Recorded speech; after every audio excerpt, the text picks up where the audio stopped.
जी, तो यहाँ पर सबसे पहले हमारे पास जो लिखा हुआ है रिकॉर्ड करनी है हमारे पास जनरल जर्नल एंट्रीज। तो हमारे पास यहाँ पर लिखा हुआ है sales on account. Sales on account में हमेशा आप दिमाग में रखिएगा, सेल्स ऑन अकाउंट हो चाहे क्रेडिट सेल्स हो तो हमेशा एंट्री बनती है। अगर आपने वीडियो नहीं देखी तो आप वीडियो देख लें, लेकिन फिर भी मैं आपको सरसरी सा बता रही हूँ कि अकाउंट रिसीवेबल डेबिट होता है एंड सेल्स क्रेडिट होता है। अब यहाँ पर इन्होंने सेकेंड एंट्री हमें दी है sales discount avail by customer. हमेशा सेल्स डिस्काउंट डेबिट होता है और अकाउंट रिसीवेबल उसमें क्रेडिट होता है। अब यहाँ पर इन्होंने लिखा है कैश कलेक्टेड फ्रॉम कस्टमर्स, यानी यहाँ पर कैश कलेक्शन हुई है कस्टमर से, तो यहाँ पर हमेशा एंट्री बनती है cash debit and account receivable credit. अच्छा जी, ये तमाम तो लिखने के बाद आपने एक स्पेस छोड़ना होता है, क्योंकि उसमें आप लिखेंगे ये वाली entry to record cash collection, यहाँ पर लिखेंगे to record sales discount, to record cash collection, जो भी आपके है यहाँ पर उसके आप एंट्री लिखेंगे। अच्छा जी, देन इन्होंने यहाँ पर हमारा काम इसका ये हो गया मुकम्मल। अब इन्होंने लिखा हुआ है कि गिव मतलब बनानी है हमारे को एडजस्टिंग एंट्रीज 31 दिसंबर 2016 की, ठीक है। अब हमने 2016 की जब हमें बनानी है और हमारे पास यहाँ पर एक और इसमें हमारे को जब हम पूरा सवाल पढ़ते हैं तो यहाँ पर लिखा हुआ है कि बैलेंस शीट अप्रोच के ज़रिए हमने यहाँ पर फॉर्मूला जो है वो बैलेंस शीट अप्रोच का है। अच्छा, दो तरीके के होते हैं, एक होता है नेट सेल्स वाला होता है, यानी कि एक होती है इनकम स्टेटमेंट अप्रोच और एक होती है हमारे पास एक सेकंड और दूसरी होती है बैलेंस शीट अप्रोच। अच्छा जी, यहाँ पर हमारे पास लिखा हुआ है बैलेंस शीट अप्रोच, जिस पे हम अकाउंट रिसीवेबल भी बोल सकते हैं इसको। तो ये इस पर हमारे पास फॉर्मूला ये वाला लगेगा। सॉरी, अभी बाइक आ गई थी इसलिए मैंने पॉज किया था। तो यहाँ पर हमारे पास जो है हमारे पास अकाउंट रिसीवेबल का हमारे पास फॉर्मूला अप्लाई होगा, जो कि सबसे पहले हमने बनाना है यहाँ पर टी अकाउंट। टी अकाउंट हमने किस तरीके, अच्छा जी, यहाँ पर हमने सबसे पहले रिकॉर्ड करने से पहले एडजस्टिंग एंट्रीज़ तब तक रिकॉर्ड नहीं हम कर पाएंगे। यहाँ पर मैंने एडजस्टिंग एंट्रीज़ लिख ली हैं क्योंकि सॉल्व कर लिया है। तो यहाँ पर लिखा हुआ है एडजस्टिंग एंट्रीज़, इस सवाल के दूसरा जो है एडजस्टिंग एंट्रीज़ बनानी है। एडजस्टिंग एंट्रीज़ तब तक नहीं बनेंगी जब तक हम टी अकाउंट नहीं बनाएंगे। तो सबसे पहले हम बनाएंगे टी अकाउंट। टी अकाउंट में हमने यहाँ पर लिखा हुआ है बैलेंस, जो कि 2,75,000 का था, जो आप सवाल में देख सकते हैं कि साल का स्टार्टिंग अकाउंट रिसीवेबल था वो था 2,75,000, जो कि हमेशा डेबिट साइड पर ही आता है।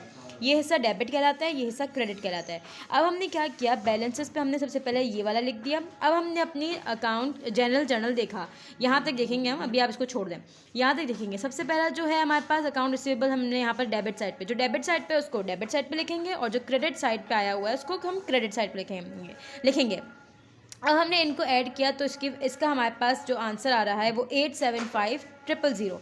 तो अब हमने जब देखा यहाँ पर इसकी कम है अमाउंट यहाँ पर, तो जो जितने इसमें कमी हो रही है उसको ऐड करने के बाद हमने इन दोनों का आंसर सेम लाना है। अब यहाँ पर हमने लिख दिया।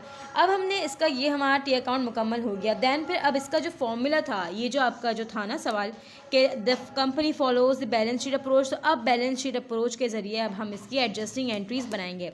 तो यहाँ पर हमारे पास इसका जो फॉर्मूला है वो आप अपने पास नोट कर लें कि allowance for bad debts and is equals to, हमारे क्योंकि allowance for bad debts and मालूम करना है, is equals to account receivable and multiply by rate of bad debts, जो हमारे पास यहाँ पर रेट दिया हुआ है जो कि 1% है। तो अब हमने क्या किया, हमारे पास अकाउंट रिसीवेबल एंड कौन सा मालूम हुआ है, जो हमने टी अकाउंट में मालूम किया है, जितनी कमी हो रही थी जो हमने ऐड किया है उसमें वो कहलाता है अकाउंट रिसीवेबल एंड। उसको हमने मल्टीप्लाई कर लिया 1% से, तो हमारे पास आंसर आ गया 23850। फिर हमने अलाउंस फॉर बैड डेट्स का टी अकाउंट बनाना है। तो हमेशा इसकी बैलेंस जो होगी वो क्रेडिट साइड पे आएगी, क्योंकि यहाँ पर इसका जो था अलाउंस ऑफ बैड डेट्स का स्टार्टिंग जो साल का था वो था क्रेडिट साइड पर 2,750। तो हमने यहाँ पर 2,750 बैलेंस पे लिख दिया है। अब हमने वही काम करना है, अगर यहाँ पर अलाउंस ऑफ बैड डेट्स की एंट्री होती, इसको छोड़ दें, अलाउंस ऑफ बैड डेट्स की एंट्री होती तो हम यहाँ पर ऐड करते। अब यहाँ पर नहीं है तो अब हम यहाँ पर सिंपल यहाँ पर इसका जो स्टार्टिंग जो था वो हमने लिखा। और ये कहाँ से आया, ये हमारे पास allowance for bad debts and है, जो हमेशा यहाँ पर डेबिट साइड पर ही लिखा जाता है। कुछ भी हो डेबिट साइड पर ही लिखना है आपने। तो हमने यहाँ पर लिखा। अब जब हमने इसको देखा कि इन दोनों में इतनी कमी है कि ये हिस्सा ज़्यादा है और ये हिस्सा कम, तो हमने जितना हमारे पास कमी हुई थी वो जब हमने उसमें ऐड कर ली तो दोनों के आंसर सेम आ गए। अब यहाँ पर जब भी क्रेडिट साइड पर आंसर हमारे पास जब यहाँ पर कम होता है और यहाँ पर हम ऐड करते हैं तो हमेशा इसकी दो एंट्रीज़ बनती हैं जो कि कहलाती हैं bad debts expense debit and allowance for bad debts credit. और इसकी रिकॉर्डिंग में हम लिखते हैं to record the adjusting entries. ये आपको लिखना ज़रूरी होता है, और अगर आप नहीं लिखेंगे तो उस पर आपके मार्क्स कट सकते हैं। देन फिर हमारे पास होता है expense and revenue summary debit and bad debts account, bad debts expense credit, जिसमें हम लिखते हैं to record the closing entry. अब हमने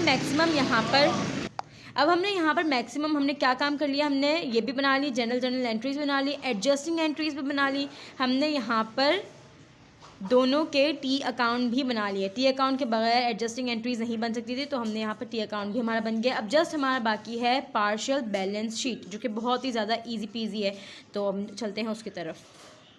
अच्छा जी, अब हमारे पास जो बाकी है बैलेंस शीट यानी पार्शियल बैलेंस शीट करनी है, तो यहाँ पर हमारे पास हमने इस तरीके से बनानी है। एसेट्स एंड इक्विटीज़ लिखेंगे, अकाउंट रिसीवेबल जो हमारे पास एंड जो था वो लिखेंगे, और लेस हम कर देंगे अलाउंस फॉर बैड डेट्स। तो हमारे पास आंसर आ गया 381150। तो उम्मीद करती हूँ आप लोग को ये वाला सवाल समझ आया होगा, और जस्ट आप वेट करें सेकंड सवाल के लिए। तो चिल्ड्रन, अल्लाह हाफ़िज़, बाय बाय।